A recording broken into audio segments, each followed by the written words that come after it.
నమస్తే యువన్ ఛానల్కి స్వాగతం. ప్రతి మాటల్లో ఒక అర్థం మాత్రమే కాదు, ఒక ఆచరణ కూడా ఉంటుంది. మన జీవితాన్ని మార్చే జ్ఞానాన్ని తీసుకురావడానికి మనతో పాటు ఉన్నారు డాక్టర్ మైలవరపు శ్రీనివాసరావు గారు. నమస్కారం గురుగారు. గురుగారు, ఏ దానాలని ఏ మహాలయ కాలంలో సమర్పించుకోవాలనుకుంటారు? దీని గురించి వివరంగా తెలియచేయండి. మనకి 10 దానాలు ఉన్నాయి. దీయతే అనేన ఇది దానం. ఇచ్చివేయబడుతోంది. ఇచ్చేసిన తర్వాత మళ్ళీ దాని గురించినటువంటి మరో ఆలోచన ఉండకూడదు. అప్పుడు మాత్రమే దానం అవుతుంది. ఈ సందర్భంలో మహాలయంలో గతించిన పితృదేవత అయినటువంటి తల్లి తండ్రిని ఉద్దేశించి 10 దానాలు చెయ్యాలి అని చెప్పారు. దాన్ని దశదానాని కీర్తిత. 10 దానాలు. ఇంకాస్త ఆర్థికమైనటువంటి స్తోమతే ఉంటే, ఇయ్యాలనేటటువంటి శ్రద్ధే కానీ ఉంటే షోడశ దానాలని 16 దానాలు. ముందుగా మామూలుగా అల్పాల్పంగా 10 దానాలు చూద్దాం. గో భూ తిల హిరణ్య ఆజ్య గుడ వస్త్రాణి గోధుమా రౌప్యం లవణమిత్యాహు దశదానాని కీర్తిత. ప్రమాణం లేకుండా చెప్పే అలవాటు ఈ జన్మకి లేదు. ఊరికే గాలి కబుర్లు చెప్పి ప్రయోజనం లేదు. ప్రమాణం. ఈవేళ మనకి వాట్సాప్లో వచ్చేవన్నీ దాదాపుగా చూస్తే ఎక్కువ భాగం ప్రమాణం లేకుండా చెప్పాడు. వద్దు, ప్రమాణాన్ని అడగాలి ప్రేక్షకులైన వాడు. గోదానం చాలా మంచిది. భూదానం. తిల నువ్వులు. హిరణ్య బంగారం. ఆజ్య అవునయ్యి. గోభూతిల హిరణ్య ఆజ్య గుడ బెల్లం. వస్త్రాన్ని నూతన వస్త్రాలు. గోధుమలు. రౌప్యం వెండి. లవణం ఉప్పు. ఇవన్నీ ఎవరికి ఇవ్వాలండి? బ్రాహ్మడికి. అబ్బో ఏం రాస్తున్నారండి వేపనాళ్ళు. అన్నీ వాళ్ళకే ఇవ్వాలట, ఇంకెవరికి ఇవ్వడానికి వీల్లేదట. చక్కగా తీసుకో. ఆ మహాలయంలో ఆ పితృదేవతల్ని ఉద్దేశించి ఇవ్వబడేటటువంటి దానాలు నువ్వు తీసుకో. మేము తీసుకోమండి. ఎందుకని? మళ్ళీ ఏమొస్తుందో అని భయం.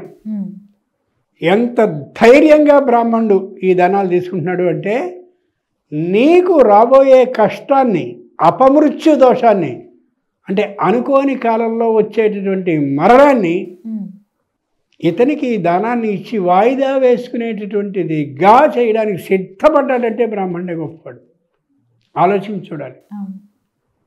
హేతువాదం చేస్తుంటారు. ఇచ్చేస్తే ఏమవుతుంది, ఇచ్చేస్తే పోతుంది, అది ఇది అని. పోదు. నువ్వేంటున్నావుగా ఏమవుదని. తీసుకో, ఇస్తాం. వద్దు, మేము తీసుకోం, మాకేమవసరం, మాకు ఆర్థిక ఇష్టం బాగా. అటువంటిప్పుడు మాట్లాడకు. ఉన్నది ఉన్నట్టుగా ఒప్పుకోవాలి. అంచేత గోదానం. గోవుని దానం చేయడం అంటే ఇది ముఖ్యమైనది. ఆలోచించాలి ఈవేళ పరిస్థితిని బట్టి. ఏ బ్రాహ్మణుడు కూడా తన ఇంట్లో గోవుని పెట్టుకుని దాన్ని జాగ్రత్తగా మేపుకుంటూ ఉంచుకోగలిగిన శక్తి కలిగిన వాళ్ళు దాదాపు 100లో 90 మంది కాదు. అంచేత నేను ఇచ్చేటటువంటి గోవు ఏదైతే ఉందో ఆ గోవుని ఆయన ఇంట్లో ఉంచుకొని మేపుకొని దానికి కావాల్సిన చాకరీ అంతా చేస్తూ ఆ పాలని స్వయంగా తీశాక ప్రతిరోజు నాకు సంబంధించినటువంటి గోత్రాన్ని, నా కుటుంబంలో ఉన్న వాళ్ళ యొక్క పేర్లని చెప్పి శివలింగ అభిషేకాన్ని చేస్తే అది గోదానానికి ఫలితం. గోదానం అనగానే ఊరికి ఆవుని తీసేసుకుని దొడ్లో కట్టేసుకోవడం కాదు. పైగా ఇంకో చిత్రం ఉంది. గోవుని తెచ్చుకున్నామంటే సంవత్సరం అయ్యేసరికి చూడి కట్టి మళ్ళీ సంతానాన్ని కంటుంది. మళ్ళీ 2 ఏళ్ళు అవగానే మళ్ళీ మళ్ళీ మళ్ళీ మళ్ళీ సంతానం వస్తుంది, పెరిగిపోతుంది అంతే. అలాగా ఇంచేత గోవుని దానంగా ఎవరు ఇలా ఇంట్లో కట్టేసుకుని పెంచుకుని ఆ పాలతో అభిషేకాన్ని ఈ ఇచ్చినటువంటి ఆయన గోత్రాన్ని, ఆ కుటుంబంలో ఉండే అందరి పేర్లని చదువుతూ అభిషేకాన్ని శివలింగానికి చేస్తాడో అలాంటి వ్యక్తిని గమనించి ఆయనకి ఇవ్వాలి. భూదానం. ఇదిగోనండి 200 గజాలు నేను ఇస్తున్నాను స్థలం. ఎవరికి ఇవ్వాలి? మంచి బాగా మూల్యం దానికి పెరిగాక అమ్మేసుకునేవాడికి కాదు.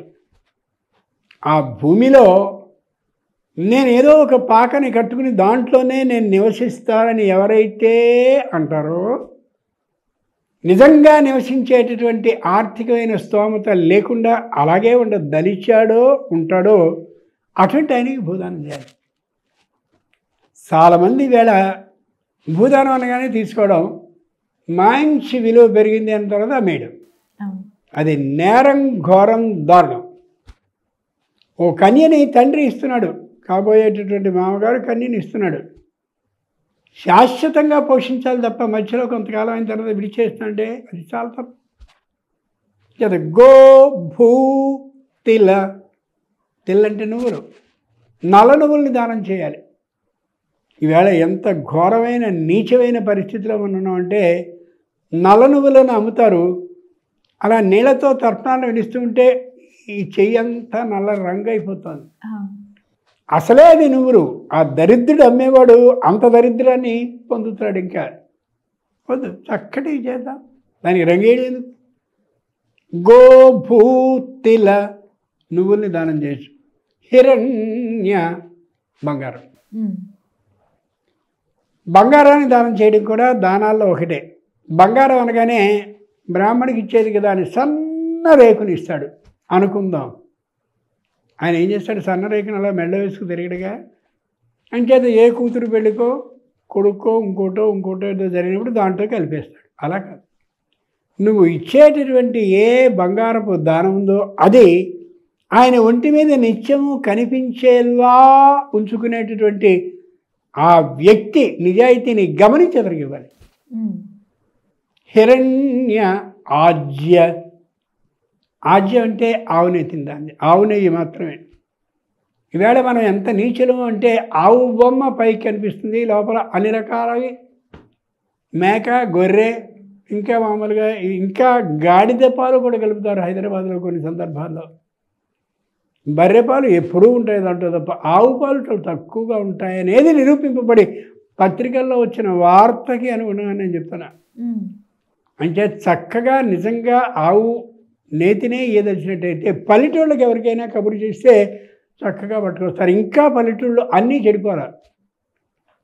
అటువంటి ఆజ్య గోధుమా, సూర్యుడికి ప్రీతికరమైనటువంటి నవధాన్యాల్లో ఇదిగో ఈ గోధుమ. తర్వాత దీని తర్వాత మనం ఇచ్చుకోవాల్సింది గుడ వస్త్రాణి గోధుమా. గుడం అంటే బెల్లాన్ని ఇవ్వాలి. అలాగే వస్త్రాలు, నూతన వస్త్రాన్ని ఇవ్వాలి. రౌప్యం, వెండి. మొన్న మామూలు చంద్రగ్రహణం రాగానే అందరూ కూడా నాగపడగా అలాగే చంద్రుడి యొక్క ప్రతిమ చేశారు. మేడ ₹1,00,000 వెండి. అంచేత సన్న రేకు ఒకటి ఇస్తారు. ఆ రేకుని ఆయన వాడుకోడుగా. అంచేత ఆయన పూజా మందిరంలో నిత్యము కూడా ఆ వెండి వస్తువుని వాడుకునేలాగా ఏ హారతి కర్పూరపు గరిటెనో లేకపోయినట్లయితే ఆయన నిత్యము సంధ్యావందనం చేసుకునేప్పుడు వీలుగా ఉండే ఉద్ధరిని లేదా ఆ పాత్ర, పంచపాత్ర ఏదో అట్లా తన స్తోమతకి తగినట్టుగా ఇస్తే అది నిత్యం వాడబడుతూ ఉంటుంది.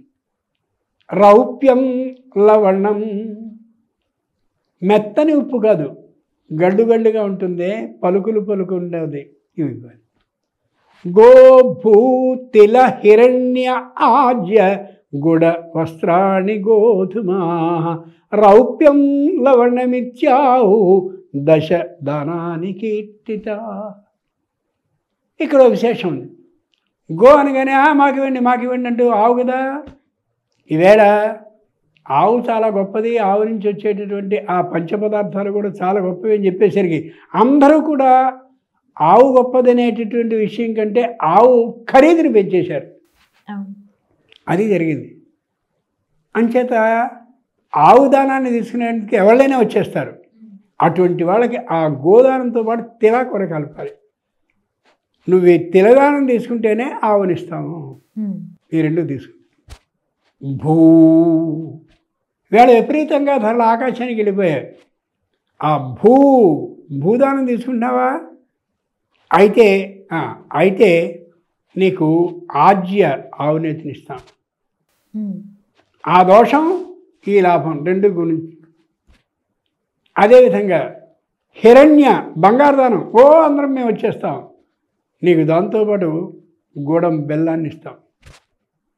ఇలా ఏది ఎక్కువో ఏది తక్కువో ఆ తక్కువ దాన్ని ఎక్కువ దాన్ని కలిపి కానీ ఇచ్చినట్టయితే దానికి సిద్ధపడి తీసుకునేవాడు ఎవరో ఆయన నిజమైనటువంటి బ్రాహ్మణుడు. అంతేగాని ఇవన్నీ మేము తీసుకున్నాం మేము తీసుకోము కాదు. దానం తీసుకోవడం అంటే తేలికైన మాట కాదు. ఆ దానం తీసుకున్నటువంటి వ్యక్తి నిత్య గాయత్రి మంత్రాన్ని జపించుతూ ఈ దానం తీసుకున్న దోషాన్ని తొలగించుకోవాలి తప్ప తీసేసుకుని ఆనందంగా ఉంటే మాత్రం కాదు. ఖచ్చితంగా దానికి సంబంధించినటువంటి ప్రత్యవాయం ఇబ్బంది కుటుంబంలో కలిగితే. అంచేతనే తిలదానాన్ని తీసుకునేటటువంటి వాళ్ళ ముఖాన్ని చూసినా, తిలదానాన్ని తీసుకుంటూ ఉండేటటువంటి వారి కుటుంబాలను చూసినా ఎక్కి రానట్టుగా కనిపిస్తాయి. నాస్తికులు మామూలుగా మాట్లాడతారు, ఏమవుతున్నది ఇది అని. నువ్వు తీసుకో దానాన్ని, నేను తీసుకోను. తీసుకున్నటువంటి వాడిని చూడు ఎంత నీచమైన పరిస్థితిలో ఉన్నాడో.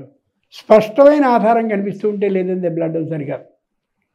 ఇలా ఈ 10 దానాల్ని ఈ మహాలయ కాలంలో యోగ్యుడైనటువంటి బ్రాహ్మణుడిని పిలిచి వారికి ఇచ్చినట్లయితే ఆ పితృదేవతలు పరమానందాన్ని పొందుతారు.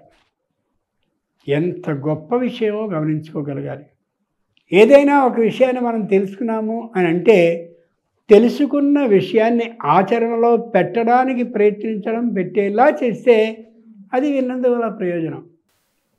గాడిద మీద చందనపు చెక్కలు అంటే మంచి గంధ మొక్కలు దాన్ని వీపు మీద మోస్తే మామూలుగా సాకలి మూట ఉంటుంది కదా వీధిలో, ఆ మూట మోస్తుంది గాడిద, ఇది మోస్తుంది, దానికి దీనికి తేడా తెలియదు. అలా కాదు. ఏదైతే మనం మామూలుగా ఒకటి చేస్తున్నామో దాని లో అర్థాన్ని గమనించి అలా ఆచరించినట్లయితే అది అలా చేయాలి. ఇంత శ్రద్ధగా కానీ మనం ఉండగలిగితే చేస్తే అది నిజమైనటువంటి మహాలయం అవుతుంది, శ్రాద్ధమవుతుంది. తల్లి తండ్రి పితృదేవతలైనటువంటి వాళ్ళకి మనం సమర్పించినట్టు అవుతుంది. వాళ్ళ ఆనందంలో మనం సర్వమైనటువంటి వాంఛితాలని అంటే కోరికల్ని తీర్చుకోగలిగిన శక్తివంతులం అయినట్లుగా కూడా అవుతుంది. ఓకే. సో అసలు దానాలు చేస్తే కూడా ఎలాంటి వారికి చేయాలనేది మీ మాటల్లో ఈరోజు మాకు క్లియర్గా అర్థమైంది గురుగారు. చాలా చక్కగా వివరించారు. ధన్యవాదాలు.